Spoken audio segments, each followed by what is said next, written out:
Imagine earning $2,000 a month, but owing $5,000 just in credit card interest. And then, out of nowhere, your bank tells you the interest rate is about to double. Well, that's pretty much what's happening to Japan, the world's third largest economy, with a debt that's now close to 250% of its GDP. We're talking about a debt-to-GDP ratio never before seen in a developed economy. In fact, Japanese Prime Minister Shigeru Ishiba hasn't minced his words. He's made it clear the country's fiscal situation is extremely concerning. Our country's fiscal situation is undoubtedly extremely poor, worse than Greece's. It's a statement we've never heard from a Japanese leader before, and it's echoed not just in Tokyo, but across global markets. So, is the world's third largest economy on the brink of its own Greek-style debt crisis? Well, to be fair, there are some warning signs accumulating, and they are starting to set off alarm bells. For one thing, Japan's GDP shrank by 0.7% in the first quarter. That's 3 times worse than the most pessimistic forecasts. On top of that, long-term Japanese bond yields, in other words, what it costs the government to borrow, have shot up to their highest levels in 2 decades. Why? Rising interest rates, Trump's threats, and overall, uncertainty. And of course, this all means one thing. It's now way more expensive for the Japanese state to raise finance from the markets. Just to give you an idea, demand at the latest auction of 40-year government bonds was the weakest in nearly a year, forcing the government to offer record rates of up to 3.67% per annum. And as if that weren't enough, Washington has added fuel to the fire, with threats that could turn into a wrecking ball. Japan could lose $17 billion in car exports due to US tariffs, says UN Trade Agency. It turns out that Japan has been one of the biggest creditors of the United States for years now, and it still is. But maybe what will really grab your attention is that the Japanese government is also a major lender to Washington. So the question is, how on earth can a country drowning in debt at home be lending money to a richer nation like the United States?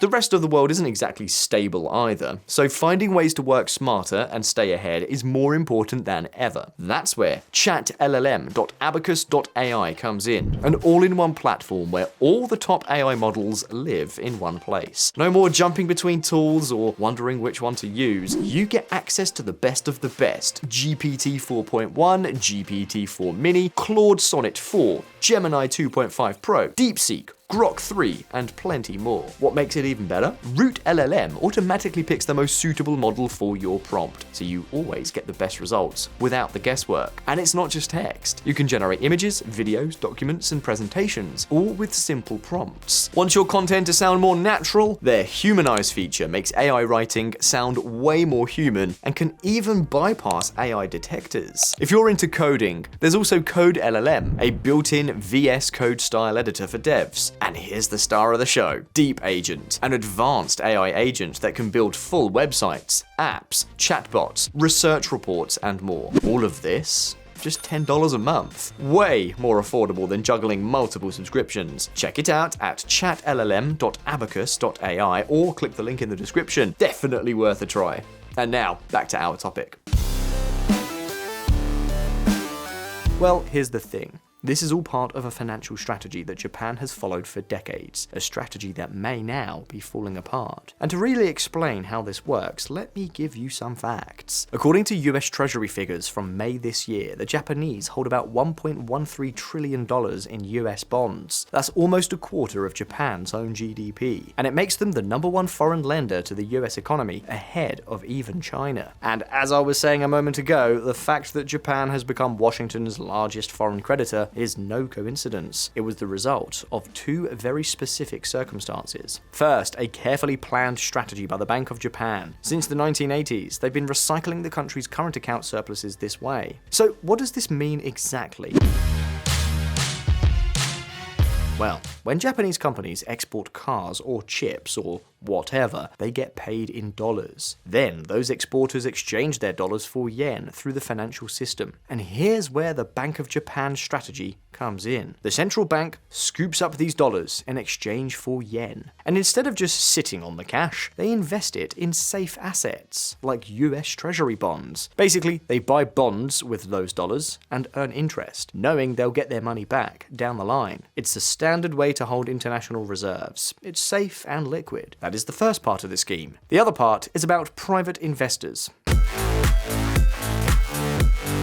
You see, until the recent inflation crisis and the spike in global interest rates, Japanese bonds paid literally zero or even negative returns. It was a lousy business. So for big Japanese insurers, pension funds, and conservative savers, a US bond paying 3 or 4% was like gold compared to the desert of returns at home. And so for decades, the mix of cheap money in Tokyo and safe US bonds made treasuries the favorite asset of Japanese savings. Up until now, this system seemed unbreakable to the point that we could simplify it somewhat as follows. You buy my debt, I buy your cars. And of course, cars means lots of other goods that feed America's trade deficit with Japan. That was the relationship until now.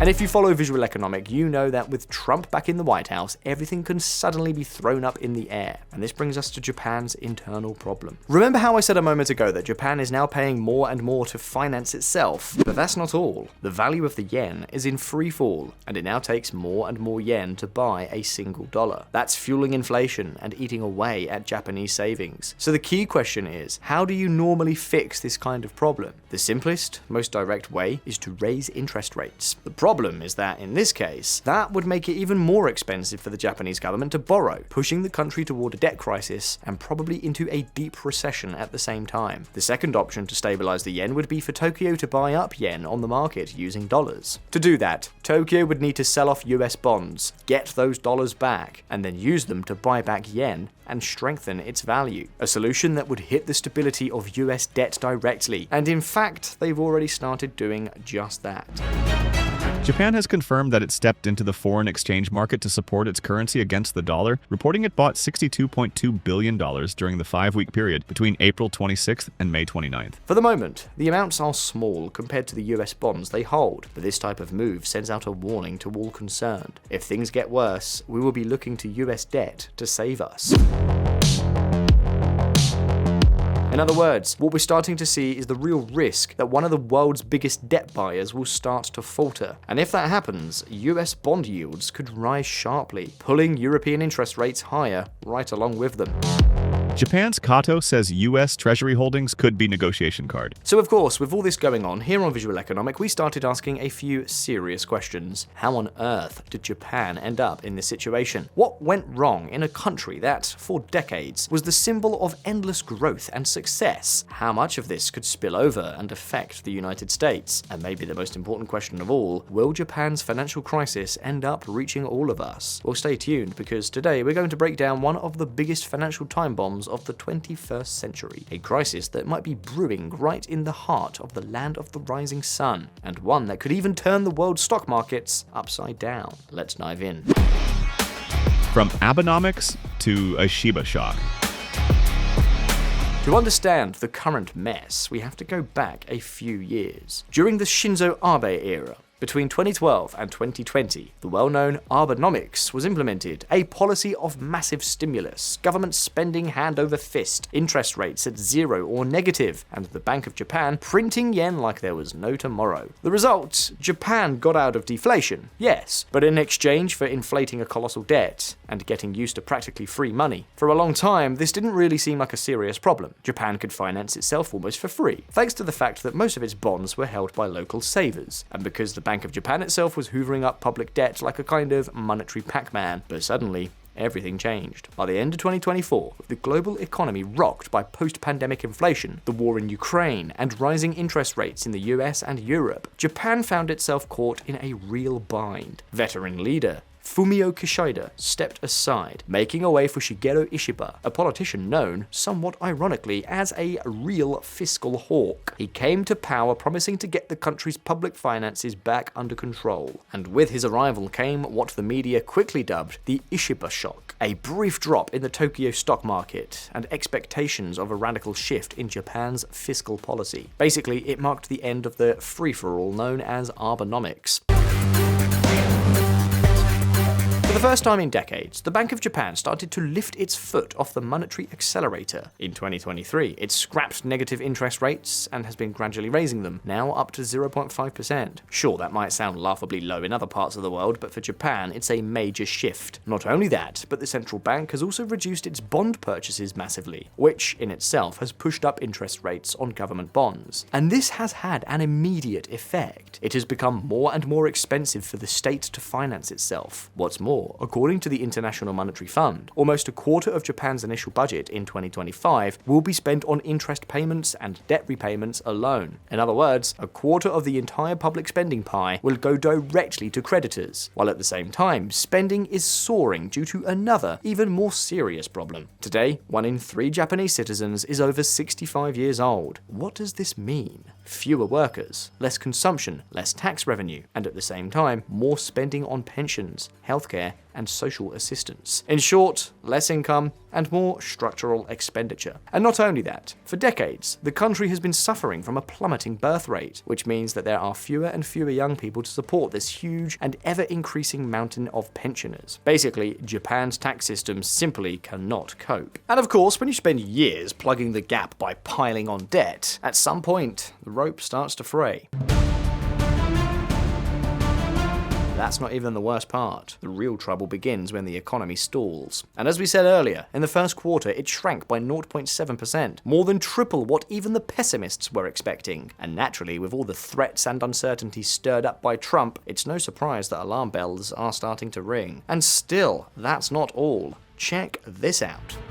Japan inflation climbs at fastest rate in more than 2 years. High food prices pile pressure on central bank and unpopular Ishiba government. After years of flirting with deflation, prices are now rising between 3 and 3.5% a year. We're talking about a level not seen since the 1990s. And yes, it may sound like a bit of a joke compared to what happened not so long ago in Europe or the United States, but for the Japanese, it's the biggest price increase in a generation. So, what does this mean? Well, basically, Japan seems to be losing its 2 great traditional characteristics: price stability and infinite cheap credit. Now, Prime Minister Ishiba, who wants to fix this whole mess even if it costs years of sacrifices, has made his strategy clear.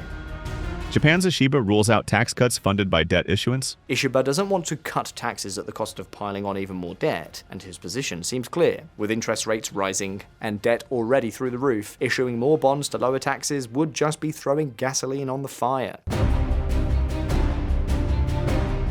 That's where things stand. The Japanese government is caught between a rock and a hard place. On the one hand, if they cut taxes to try and boost the economy, the deficit could explode. But on the other hand, if they raise taxes or cut spending, that could choke off growth even more in the short term. So, what's Ishiba doing? He's trying to find very targeted cuts and tax hikes that won't torpedo Japan's economic model, a model that's heavily based on exports and a capital-intensive industry. For example, he's working to phase out some subsidies and gradually raise the VAT from the current 10% to 15% by 2027. Sure, that could help the government's revenues, but of course, hiking VAT by 50% is going to hit consumers across the board, and that could cool the economy even more in the short term. So yeah, it's like a massive Sudoku puzzle, and we'll have to see how it all plays out. What's clear is that Japan ended up here after decades of easy money and sluggish economic growth, but they've been covering up the cracks with near zero interest rates, plus their national strategy of lending money to other countries, particularly the United States. So now the big question is, what impact is all of this having on Japan's economy and on the global economy? Could this actually affect us too? Well, let's break it down. Global Harakiri. For many years, the economic relationship between Japan and the United States has operated as an unwritten pact. Visualeconomik community. While the Japanese economy battled deflation with near zero interest rates and hypertrophied government spending, excess domestic savings and industrial and technology exports generated steady flows of dollars. Throughout the 2010s and early 2020s, this equilibrium functioned as a kind of stabilizer of the global financial system. On the one hand, Washington financed its huge deficits without fear of a debt market collapse, thanks in large part to partners such as Tokyo, while on the other hand, both the Bank of Japan and Japanese savers were able to obtain profitability and security by escaping the negative rates they had at home. Now, of course, it's all started to collapse. The model began to break down when, after the pandemic, the US Federal Reserve had to raise rates quickly to curb the inflation caused by the stimulus plans, a rate hike that began to punish the yen more than it should have. And as if that wasn't enough, Donald Trump's return to the White House in 2025, in general, and Liberation Day in particular, have undoubtedly complicated things further. In April, the United States announced a 25% tariff package on Japanese auto imports, a direct blow to the country's industrial heartland. In fact, Prime Minister Ishiba called the measure extremely disappointing. For a Japanese person to say something like that in public, well, trust me, inside, he's absolutely furious. It was pretty much the final straw. We had been requesting that the US government review its unilateral tariff measures at various levels, and we are extremely disappointed and regret that such measures have been implemented nonetheless. However, the impact for the United States could also be huge. If Japan, cornered as it tries to defend its currency, decides to sell off a significant part of its more than $1.13 trillion in US Treasury bonds, the consequences would be immediate. Treasury yields would rise. That means federal borrowing would get more expensive, and the cost of credit worldwide could spike like financial dominoes falling in slow motion. In short, Trump's plan could backfire and be very expensive. And here's the scariest part. Japan wouldn't even need to sell in bulk. Just activating its currency intervention fund to prop up the yen could already send shockwaves through US debt markets. That's right, Washington, after decades of benefiting from Japan's support and loyalty, could now face a near Shakespearean paradox, its most reliable ally in Asia turning into a source of financial instability. And the worst part, it wouldn't just hit the US, this could trigger a butterfly effect across the entire global economy. Look at this.